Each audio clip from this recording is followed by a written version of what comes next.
When I was in France my last year, I remember talking on the phone with my mom, and I said, you know what, Mom? If I don't make it to the NBA, I'm okay with that. I'll just stay here, save up money, and then come back and do whatever I do. Yeah. And she said, absolutely. I was playing in the NBA 3 weeks later. Wow. 3 weeks later, I was playing in the NBA. Someone wasn't maybe treating you exactly how you thought you should be treated or whatever it was. You're like, well, I can cut them off, put a wall up, like it's, and that was just a function of what? Protecting myself. Protecting yourself and not having the unconditional love until later in life, right? It happened with my biological father. At the time, I didn't know he sold drugs. He continued to hit me. He's hit me with anger. And I couldn't recognize where the anger was coming from. I was maybe 12 years old. When I first got divorced, it was like, oh my goodness, I'm making the same mistake that my biological parents made. I was just in Los Angeles 2 weeks ago, celebrating my parents' 50th wedding anniversary. And I said, you know, I've played in 3 NBA finals, but I've never felt what I feel right now about to speak on behalf of my mom and dad. I said, and I'm gonna tell you why. Well, Bruce, I really appreciate the opportunity to come out to Briggs Ranch and hang with you. We met a couple months ago, and you were so gracious, and you're like, oh, you got a podcast, like Play Life Differently. You like that phrase a little bit, and maybe it has a little bit of the sportsmanship in you. But we started talking about just being growth minded, and then seeing opportunities and getting through challenges in life. Obviously, you've had a ton of those in your NBA career. Right. I mean, you weren't drafted to the NBA. Yeah, no. Right? So there had to be a little bit of doubt. I got some game, but so I'd love to spend some time with you. Like, what are some of the values you had to curate now the beliefs that you live by, right? Because you had an interesting childhood. Yeah. It wasn't even middle class, upper middle class. Like, so I'd love to hear how you started to develop your own set of Bruce Bowen values. So I believe that we all have certain things we lean on. And, I was fortunate to have faith and religion. I say that from this standpoint, not to make this about a church event or anything like that. Yeah. But, in the beginning, it all started off with Jesus being born in a manger. A lot of times people don't realize what a manger was back in those times. Right. It was the lowest of the lows. It was below low class. Right. And we think of what was bred out of that. And so if we fast forward and look at some of the athletes and they talk about where they're from, an Antoine Walker from the projects of Chicago. Right. Tim Hardaway on the south side of Chicago. When we start to understand that it's not where you start, but when you can apply whatever it is and apply it to your journey, ultimately that's what's truly remarkable about so many individuals that have had so much success, but where they come from, you don't think that they would have that success. A lot of times in life, it's the hand that you're dealt, which I think creates the fight in people. I share my story with a lot of folks because I think sometimes it's just good to hear, but in the right way. I don't share my story for pity. I don't share my story for clicks, so to speak. I share my story to help those that may be struggling with the same things that I was struggling with as a child, Sure. as a teenager, Yeah. as an adult, as a middle-aged adult, as an older adult, as a 50-year-old, because there are certain things that just keeps going when it comes to living life. And so as a kid, for me, it was navigating the realities of a mother who is strung out on drugs and a father who does not know how to be a parent and is nowhere to be found. Right. As a child, as a teen, I understood how women got their drugs. Mm-hmm. That, I think, was the most difficult part of realizing that about my mother. I didn't receive a lot of the unconditional love from my family as a child, but I received what they thought was the best that they could do. Sure. And I don't hold any grudges. When people hear me tell this, they're like, oh, how could he say that about his mother? It's not that you're tearing down someone. I'm just giving you my reality. And all I ask during that time was for someone to understand my situation. But Marty, what I didn't realize is that those that come from a two-parent household or even a single-parent household or a household where there's a presence in mom or dad, it's hard for them to understand my plight. Right. And so if someone didn't necessarily understand it, my thought process was, hey, I just told you what's going on. Right. How don't you understand that? And so I had to learn that, it's not for everyone. And so because it's not for everyone, this is my story. But it's how you tell that story to encourage others. That's how we are able to move the lever, so to speak. Yeah, that's a good perspective. You know what I find interesting is there's so much negativity in the world, and obviously you could have turned out totally different, given your background, your early childhood. But why is it that, like, what do you think makes people get through it and others that don't? Right. So I think there's people that are looking on, podcasts, YouTube, social media, whatever, looking for something. But, like, why is it that some get out of it and some don't? I think for a lot of people, they want a better next day opportunity. They don't want to stay in the midst of where they are because they feel like it's something better. A friend of mine's wife was sharing with me, she's from Wisconsin, and she said there were times where she'd look around and say, this is not right. I said, yeah, but that was the motivation for you. She said, no, that wasn't the motivation. That wasn't right how I grew up. And I couldn't look at it as motivation. I looked at it as, I don't want this. See, that's the different perspectives in how we are all so different. Right. But we have the power to overcome anything that we put our mind to, I feel. And so for me, during the time of when we talk about faith and how God can bless you, I think so many times we were always taught that blessings happen when great things happen. We are taught that, which is wrong. It is wrong. Yeah. And the blessing is having the wherewithal to go through something and find something positive in whatever it was you were going through. Yes. That creates that continuous aspect of being able to reflect when I have a tough time and just understand, okay, I'll get through this. Yeah. When I was going through rough times, I always said, I look forward to tomorrow because tomorrow's a new day and it puts what was going on the other day in the past. Right. So I always look forward to tomorrow. I totally agree. I think there's a couple things to unpack with that. I think you said blessings, and in my mind, that I look at my life, my trajectory of my life changed drastically when I started waking up every day with some gratitude. And they were small things because I didn't have great things to be grateful for. I mean, family obviously was Right. great, but but with the career and stuff, and so gratitude started. And then what's interesting about that, having gone through divorce and some things, some of my own challenges, then I started to find some happiness. Being thankful led to happiness, right? And then happiness eventually turned into successes.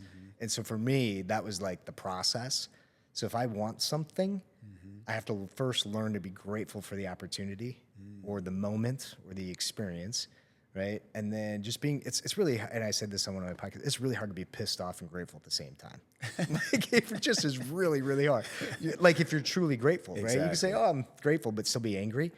But if you truly are pausing and reflecting and being grateful, then happiness comes, and then after some happiness, success. So it's not the other way around, as you said, right? Where happiness creates the positive moments. It's you got to pause and reflect and be grateful, and maybe sometimes just grateful you're alive. It doesn't really matter, but gratitude then breeds the happiness, and then the successes come. You say grateful, and the old adage is it takes a village for people. Yes. And that's how the old adage was, where your neighbor across the street they saw you doing something. Hey, Marty, get down from that fence. And you didn't look at them and be like, who are you talking to? No, you just got down off the fence because, number one, it was an authority. Right. And number two, you knew that your parents were not going to buy your story over that adult's. That's true. And so, when it comes to it takes a village, I love that mantra because I see it in so many other areas as well, even in animals. It takes a village. Did you know that if there's an elephant who happens to lose his parents, another herd will take that elephant in as if it's their own? I didn't know that. So for me, it was later in life, I got a chance to get a blueprint on what unconditional love in a household from two parents was later in life. I got it at 19. I didn't get it from birth until then, but I also had a brother who showed me what it was to be responsible and accountable. Yeah. And so when we go through these trials and tribulations in our journey, we have to be able to look at them and say, you know what? This is helping me in some way, shape, or form. It's just as when people go through conditioning, which no one loves in sport, Right. because it hurts. It hurts, but you know what the benefits are? You see your endurance continue to improve. Sure. Now in the fourth quarter, you're thinking a lot more clearly as compared to years prior where it's like, I'm so Yeah. You're tired. thinking about how tired you are. Exactly. Yeah. And so when we're able to shift that narrative, great things happen. Yeah. Me shifting the narrative happens all the time because life is continuous. Life doesn't stop for anything or anyone. I'm a product of a mother that was not married, and then she got married after she got pregnant. One of the things that I fought against is I didn't want to be like my family. That was something I was like, I'm not going to be like them. I'm going to be better. Now, that was my rationale. Was it the right thing? For some, it may be, but it was my situation. What I didn't realize is I was not equipped with the things necessary to even have the right responsibilities in a marriage. So you spoke of being divorced. I'm remarried. My thing when I first got divorced, it was like, oh my goodness, I'm making the same mistake that my biological parents made. Yeah. And it took my surrogate family to say, no, you learned something about someone and things didn't work. Right. It doesn't mean that it's over with. I was just in Los Angeles 2 weeks ago celebrating my parents' 50th wedding anniversary. And in that we had a little speech that the siblings had. Yeah. And I talked about, because everyone knows I came in later into the family, and I said, I played in 3 NBA finals, but I've never felt what I feel right now about to speak on behalf of my mom and dad. I said, and I'm going to tell you why. It's because they gave me something that I never thought I would ever have. 2 individuals living a life shared their world with me. And it wasn't just because they knew where I was going. Now, you started off with this. You were not drafted, Bruce. I was not. Yeah. But they were right there. When I was in France, they came out to visit me in France, and that's where I truly felt unconditional love, support, and someone that felt like, hey, we're here with you, Yeah. regardless of what transpires. You had mentioned earlier about how when we finally get to a certain place in life, how do we go about that? I believe that you have to be content in where you are, so you're not constantly looking at what others are doing, and you have to have the ultimate belief in what you do. When I was in France my last year, I remember talking on the phone with my mom, and I said, you know what, Mom? If I don't make it to the NBA, I'm okay with that. I'll just stay here, save up money, and then come back and do whatever I do. Yeah. And she said, absolutely. I was playing in the NBA 3 weeks later. Wow. 3 weeks later, I was playing in the NBA. So I use that story to tell kids, stop worrying about what's going on and focus on you and your craft. Right. Because when you're focused about everything that's going on and transpiring, you never put the necessary time into what it is that you want. Right. And it's a distraction. It is. Yeah, you're worried about what everybody else has, what you don't have, comparing yourself to them versus stop the comparisons, just work on what you love, being a better version of yourself every day. There's a book called The Gap and the Gain. And then it talks about you can measure yourself against like the goal, which you haven't achieved yet, right? Which can be defeating, or you can measure yourself about the things you've already accomplished, right? And so the gap is measuring yourself about what you haven't gotten yet, and that's a challenge, right? Because it's so negative. I'm not there yet. I haven't gotten that. I don't have the skill sets or the craft yet. But if you measure yourself against the gain, things you've already accomplished, right? It doesn't mean you dwell on them, but it's like, well, look at like what you have done, right? Give yourself a little bit of positive support for that, and it's not about what everybody else has or doesn't have or has achieved, right? But just focus on what are you working on today to be a little bit better, right? And going after what you want, right? I mean, you say working on today to be a little bit better. That's so true about life. As I stated to you earlier, I'm a husband that's learning to be a better husband. It's our anniversary today. Yeah. And understand she gave me grace. So tell her thank you. Exactly. That's from me. Thanks for giving me a few minutes with Bruce. But I've had to learn how to be a better husband. Yeah. I wasn't a guy that was in the streets. I wasn't a guy that was doing things to break covenant and things of that nature. That wasn't me. But I had other issues. I won't say issues. I'll take that back. I said I had other things that I was doing because I hadn't been taught. Yeah.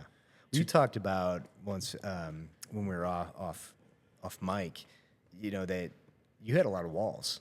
Very easy early on. Like someone wasn't like maybe treating you exactly how you thought you should be treated or whatever it was. You're like, well, I can cut them off, put a wall up. Like and that was just a function of what? Protecting myself. Protecting yourself and not having the unconditional love until later in life, right? And you just told the story, about your wife. It was just like, hey, and you're like, oh my goodness, that's not me, right? She's taught me to be different. She you were taught, like we hear those terms, walls. Yeah. Like even though I came into this wonderful family, I still had luggage from my first 18 years of life. And the easiest thing for me back then was to get away from whatever the drama was or close it off. Right. So the walls would start coming up. Whenever something was a little funky to me, I hit the button. Yeah. That way I don't have to deal with it. Right. Because in essence, I'm just trying to protect myself from being hurt. Right. I've been hurt so much in life. I don't want to keep being hurt. Yeah. And sometimes we don't realize that when you're building these walls and when you won't allow anyone in, you're also missing out on the beauties of life. Right. And even though there are disappointments, but when you love someone wholeheartedly, go back to the biblical phrase, and to ye husbands, love your wives as Christ loved the church. And what did Christ do for the church? Christ died for the church. Right. So because your wife asks you to give her a little massage without it leading to anything, it's because she wants massage at 3:00 in the afternoon. Yeah. And we can, well, I was going to go hit balls. I mean, and now you want me to, I'm not a masseuse. Now, these are things that I've said. Yeah. But now I'm learning when my wife says something like, hey, can you do this? It shouldn't be a task for me to honor her. Right. And so when it comes to honoring her, I gave you the story about walking into a place, an event that we're at, and I'm networking or whatever, and I'm talking, running my mouth, which I love to do. But recognizing her, to have her by my side instead of her being behind me and I'm walking in without her. Yeah. That wasn't a thing to me because the individuals in my past had no problem walking in and being at these different places. Right. But she cares that she's honoring me. And so she wants to be by my side Right. to honor me. Right. And I'm like, wow. And I'm still learning different things. Yeah, of course. And I mean, it's just, I think, I always say I have boy brain, obviously. But there are things that I just don't see that a woman can see, Yes. That's especially true. within other women. Yes. And so I was a person that would freely give of my time or whatever if it was for a great cause. Oh, sure, I'll do it. Yeah. But I had to learn to become selective because of what my wife saw. And because of what she saw, I now take a step back and say, okay, well, all right, if you don't think that's something we should do, then we won't do it. Right. But there was a time where I never considered the other voice, especially a female's voice, because my mother didn't teach me that as a child because I didn't have that. Right. My grandmother did a lot of raising of me. And I love how when my kids see their grandparents and how they run and they, Grandma, Yeah. I'm like, you gonna make some fried chicken wings and some mac and cheese? Are you gonna do that? And they get a kick out of being with her. I didn't have that growing up because my grandmother was trying to right the wrongs of her daughter. Right. Secondly, my grandmother lost her son at 5 years old Oh, wow. due to a drunk driver. And I kind of replaced her son. Okay. I didn't come to this realization until maybe about 10 years ago. Yeah. And that's why she was doing what she did with me. Wow. Okay. I mean, it's layers when we start Layers, unveiling yeah. certain things, and it's like, and it gave me a peace. Yeah. I love my grandma. She's no longer with us, and we never had this conversation. But it was a situation where when I realized it, I kind of like, Yeah. that's why she was that way. Yeah. And It's hard. I mean, sometimes, you know, I think there's a couple pieces in there, right? It's people have their own perspective, their own experiences that frame the way they think about things, right? And most people don't slow down enough to think about their thoughts before they react emotionally, right? And so if you give a little bit of space and time, a couple seconds when someone reacts a certain way or says a certain thing or why grandma does things a certain way, right? It allows you to like not react the way you shouldn't probably when you think about it, right? So I think that's part of it, and so along that lines, like self-awareness, right, around yourself, right? How am I showing up right now, or what thoughts am I having right now in this moment that make me feel this way? I would tell my kids, right, I can put 10 people in the same experience, and they're all going to react differently, right? And so happiness is a choice, right? Sadness is a choice. Your emotions are choices, and they're based on some thoughts you're having about whatever just took place. So I don't think people are as self-aware as they probably should be, right? And pause enough to think about what are the thoughts they're having, right? So I think successful people get to that place where they can truly think. And if you listen to a successful person talk, like on the course today, I was listening to you pretty intently because you would pause mid-sentence to figure out what you truly were thinking and saying that versus just being off the cuff, right? It's not a canned response. It's gotta not. be purposeful, You got to be purposeful, intentional, right? And so that goes along with self-awareness. And that was one of the first things that I noticed about you when we first met, right? Was that you took your time to say what you wanted to say. And there was a time where I said things because I thought that was what I was supposed to say, Right. Or It was expected you had to say it, something. there was expectation that I'm supposed to say this, and then you go through these moments where it gets to a point. I was like, well, no, I'm saying this, Yeah. and me saying this in an emotional state only gives you what I'm truly feeling. Right. and it doesn't tell the story. Right. But if I'm able to put those emotions by the wayside and give thought to being more on a slate of clarity, now maybe we have something different. Right. Because I didn't understand why people didn't understand what I was going through at times. Right. And I had to learn that they couldn't understand because they don't have any background in that. And it's like me trying to talk to a banker or a banker talking to me, and I'm going like this, yeah, oh yeah, I get it. Yeah, oh yeah, yeah. When I don't get it, I was not good at math. And so, okay, I'm going to walk away from that conversation still thinking my thoughts. Right. And so there's a lot of people that still were thinking their thoughts even when they heard my story. That's a lot of people. They don't listen, right? They talk about I good wouldn't even say it's not communication. that they don't listen. It's just they don't have a frame of reference to Okay. relate to. Yeah, that could be. But I think in conversations, I notice when people are, they're worried about what they're going to say next versus hearing the other person. They're not listening. Yeah, that's what I was thinking about. Right?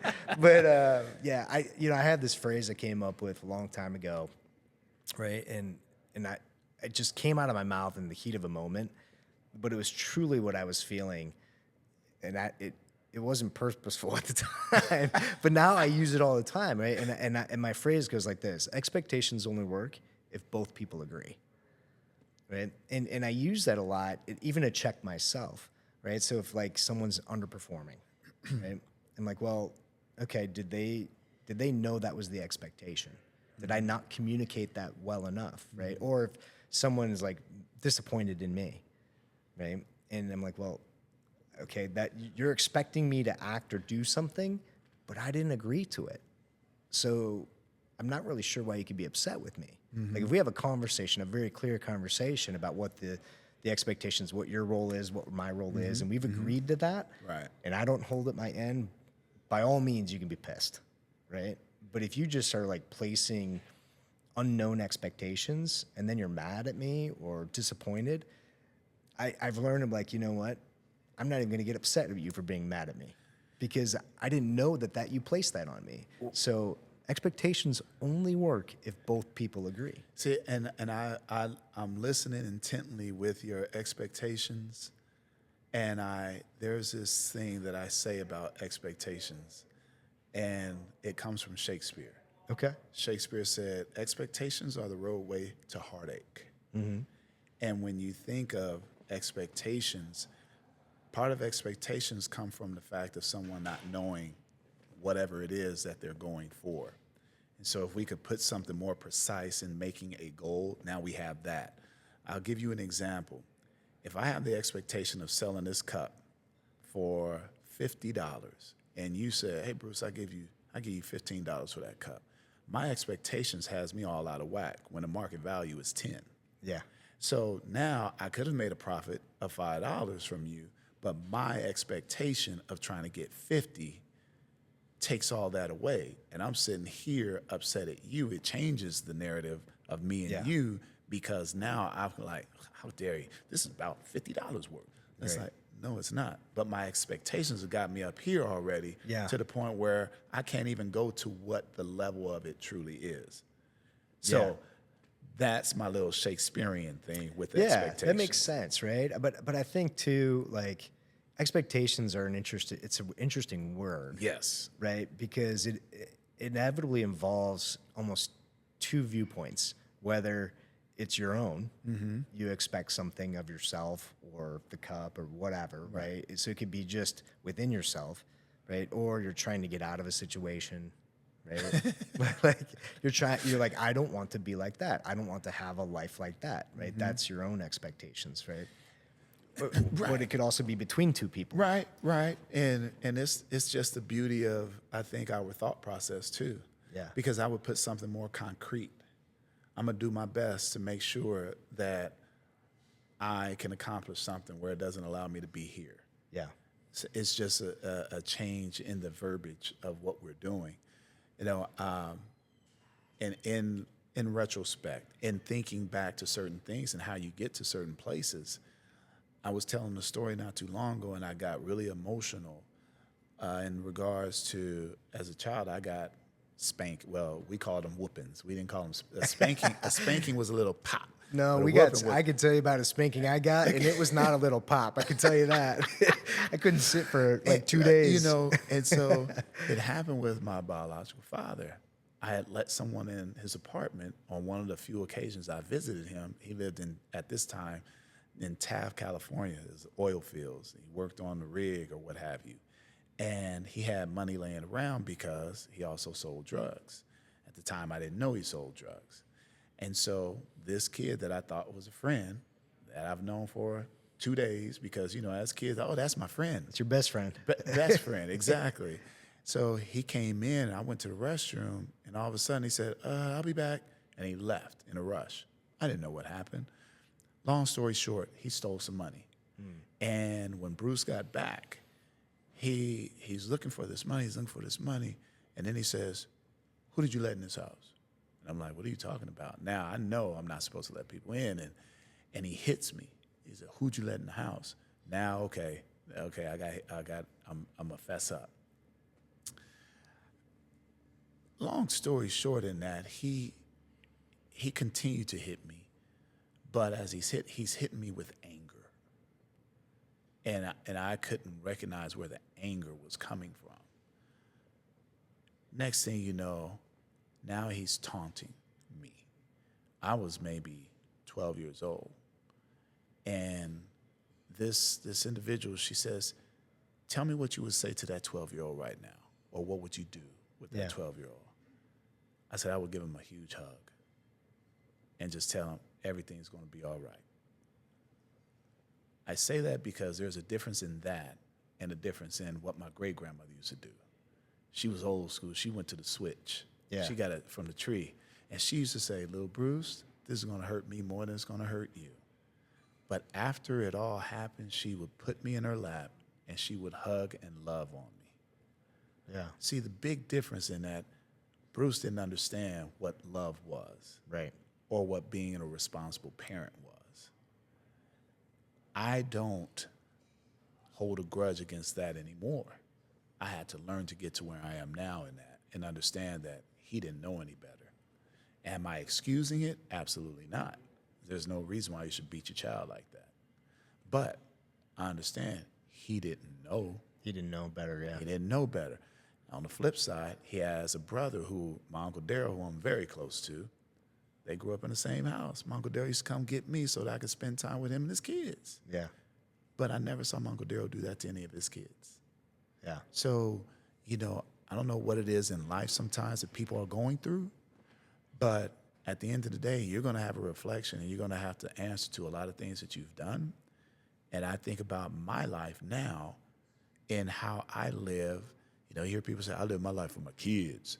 Well, I live my life for my loved ones. Right. And me living for my loved ones is making sure that at the end of the day, others may not like me. They may not agree with what I agree with. But my family will always be able to say he stands on what he's committed to. Right. Yeah, I think it's, man, you got some good stuff. That was deep. I got nothing, Bruce. I got nothing. I'm speechless, which is hard to do. No, I think it's, so let's kind of wrap up with a couple things. Mm-hmm. So, you know, when you hear the phrase play life differently, what does that mean to you? Ooh, I love it because playing life differently is all about who the individual is. And their different is not your different. Yeah. But it makes it special because everything is about us being individual and who we are and how we process things. So I'm loving the play life differently from the standpoint that I get to be me. Right. Because I know my different is different than your different. Yes. But different is what you are. If you think about it, we are all different. We are not the same. You look at twins. twins may look identical, but they're not the same. Not the same. There's little things in them that separates them from the other and vice versa. So when I hear play life differently, I love that term because it just opens up so many possibilities for any and everyone that's taking the opportunity to listen to this and watch this. Yeah, that's great. You said it better than I could say it. When I came up with it was kind of interesting because like I have, I'm a rule follower by nature. That's how I was raised. Here are the rules mom and dad set. This is the deal. And it can hurt you. And they can hurt you. It can hurt you. But at the same time, as I had just different experiences than what my parents had.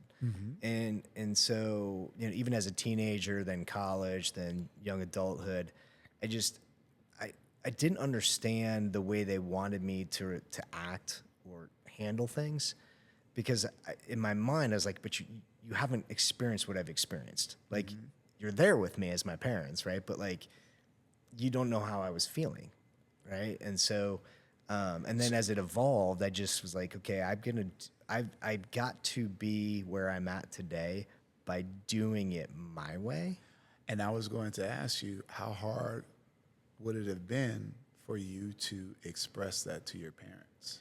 It's been hard for forever, and it's still kind of hard, right?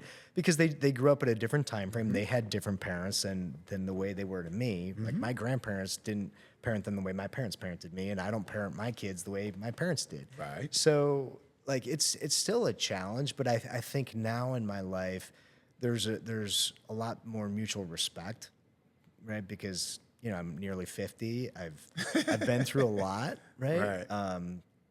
But it's still a little challenge, but I think there's more respect now between us. So is it more respect, or have you figured out a better way to voice who and what you're doing?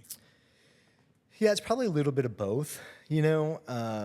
I mean, my parents grew up. My mom in particular grew up with a father, my grandfather, who was just basically like, kids are meant to be seen, not heard. Absolutely. That was that generation. Absolutely. And my grandfather was a cop, north side of Chicago, Niles. He was a cop, and and his father, right, was a stowaway off the boat from Ireland, right? So like my grandfather grew up where he had to come home, and if there wasn't a shot of sherry or whatever and dinner ready, he got smacked across the room. I mean, that was the Irish, my great grandfather, right? That was the Irish thing. So, and then he was just like, it was his house. It was his rules. That's what my mom grew up with, right? And so, and my mom had a little bit of that, toned down drastically for us, right? But it was like her house, her rules, right? And so, and I had a little bit with them, my kids, but it just evolves, right? So, I think if you keep love at the forefront, yeah, and understand this when I say love, because love is patient, love is kind, love is enduring. Yes. So that means there is no expiration date to love. Yeah. When we love, we can look past certain things because we have a better understanding of where they come from. You sharing that about your grandfather being a cop in Chicago in a time where a lot of turbulence going on. And so that was his way of dealing with whatever he saw that day. Yeah. I'm not excusing anything, but it seems that everyone has a story, whether it's good or bad. There is a story that they have. And the more we can be better about respecting what their voice is and giving them a moment to truly hear who they are and what they've gone through, that's where love starts to kick in even more. Yes. And sometimes it's a question that you can ask. Hey, Granddad, how was it when you were coming up at this time? Yeah. And it just gives you more insight. And I only say that because I had a grandfather who loved me like I was the best thing since sliced bread. Yeah. And his thing was he only wanted me to get an education because of what he saw. Right. What he grew up in. He grew up in the 40s and 50s. And so the 60s, he saw a shift in society. The 70s, he saw the other shift. Right. And I was a product of the 70s. And so his biggest thing for me was, hey, grandson, I love you. I'm willing to do whatever we can to help you succeed, but you got to get an education. Right. And I always remembered that because he said, you can use your brawn if you want, but it only lasts so long. Right.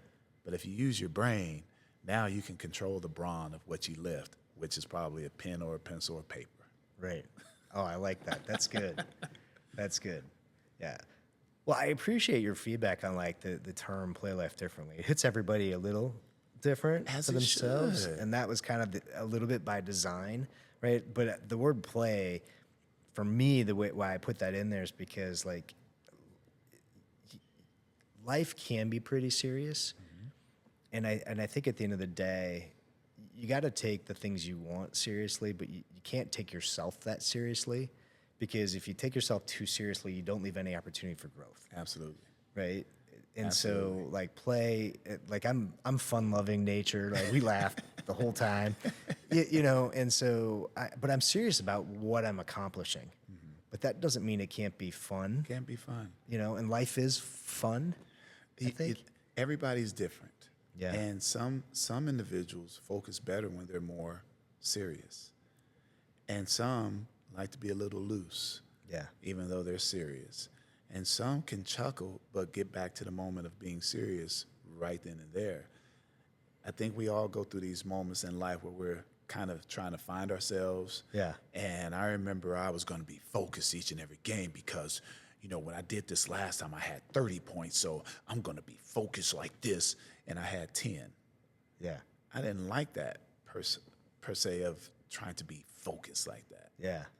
I didn't know was- you back then, but that doesn't seem pretty authentic. That seems the Well, opposite. well, Because you Oh, like I to have- joke and I have tease. a good time. Yeah. But once we get in between those lines, it's All different. right. All right. It- Well, it- next time I'll bring my shoes. Well, you can bring your shoes, but you got to have somebody to play against in that. Because I'm at the age now where I see more injuries happening when guys try to do something they used to do. Yeah. At a high level, guys aren't willing to just and just chunk one up from somewhere. Yeah. It's like, I got to get back in my bag. Like, no, that bag is gone. And, you know, I see so many, like, the Achilles with Yeah. people over 50. Yeah. I'm 54. Yeah. And I don't want to spend time going to rehab when I could be hitting balls on the range. Right. That's fair. We'll just take it on the golf course then. Well, no, you have an advantage there then. See? No, I'm I'll joking. give you a few strokes. I appreciate it. That's what I was going for. So you You can have them. You can have them. You can have them. No. Awesome. But let's wrap up. All right. So as you think about, gosh, we talked about so much today on the course and here. If you could leave one bit of advice for people that might tune in on, you know, playing life differently, being authentic, being genuine, self-discovery, as you have, right? You're constantly in self-discovery. What would be the one piece of advice you would give to people that are looking for success or happiness or however they're going to define it for their lives? I would say it's important to find your why Okay. in those situations because it's usually behind the whys is when you get the true identity of someone. Yeah. I know of doctors who are doctors because of a loved one who passed away.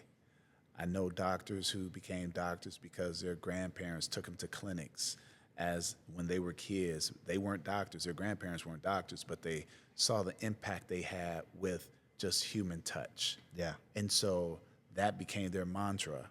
That became their why. So I think in anything in life, when you can find out what your why is and understand this, your why is something significant. Your why is not money. That's Right. material. That's going to go by the wayside. But your why is something that's everlasting, something that can be passed on. Your why continues on to be others' why, even when you're gone. Yeah. So, you know, being an entrepreneur, I've had a lot of life coaches, business coaches, and they always talk about, what's your why, Marty? Find your why.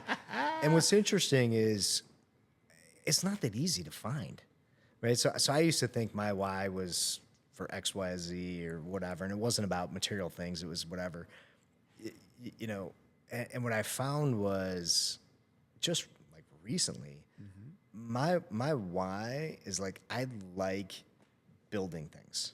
I like crafting things. I like getting really good at things. So I'm a builder. Like I've got a little artsy side of me. So like I like I used to draw when I was a kid, and like I like remodeling the house, right? I built E9, so I sketched that, and then I built it from nothing. So I like building things, right? So I liked building my wealth management business. I like building the golf club that I built.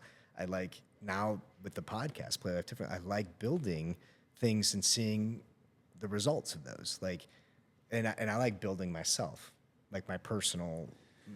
Who I'm trying to become. I love the Matthew McConaughey thing, right? Like, Right. Who are you 10 years? I'm 10 years from now. I'm 10 years Right. from right. So for me, it's I like growing and building. That's my why.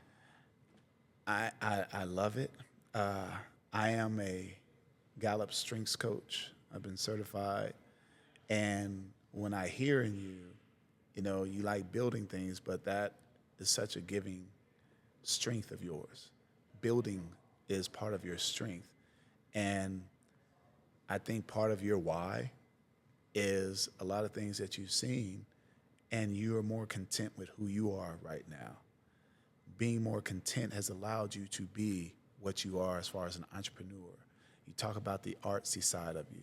I love that because sometimes we will keep that at bay because that doesn't meet the requirements or what society says something should be. So Yeah. kudos to you, For but sure.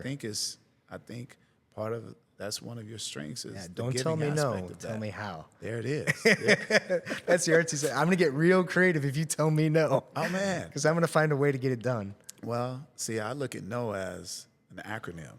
I told you about my BOW, being Yeah. optimistic wins, wearing a bow tie. But my NO is next opportunity. Oh, I like that. So you don't take no for an answer because you're looking for the next opportunity when someone says no. I like that. So from Bruce Bowen, no, next opportunity, and Being optimistic being wins. optimistic wins. Bow? Bow. You say bow or bow? From the bow tie. Remember Oh, when I was that's at right, the bow ESPN, tie. I wore a bow tie, and I came up with an acronym for that because at the end of the day, I wanted people to have something positive with me. Yeah. And being optimistic wins is not about the W as far as winning, but it's about the way you approach things. And you may lose that little battle for that moment, but you've gained insight, which is Yeah. eternally a win. Yeah, yeah. Well, if you're looking at the opportunity to learn, to grow, just a new opportunity to take advantage of, you're never losing, ever. But it's good to hear what you just said behind that because some people, especially in the day and age that we live in with our teenagers, they are so programmed on what's winning in Yes. their own head and Yes. not what you just said. Yeah, yeah. You got to learn, right? So, well, Bruce, thanks for the time, man. This has been awesome. It's been a fun time. So, thanks so much. Not a problem. All right, All righty. we'll see you guys next time on Play Life Differently.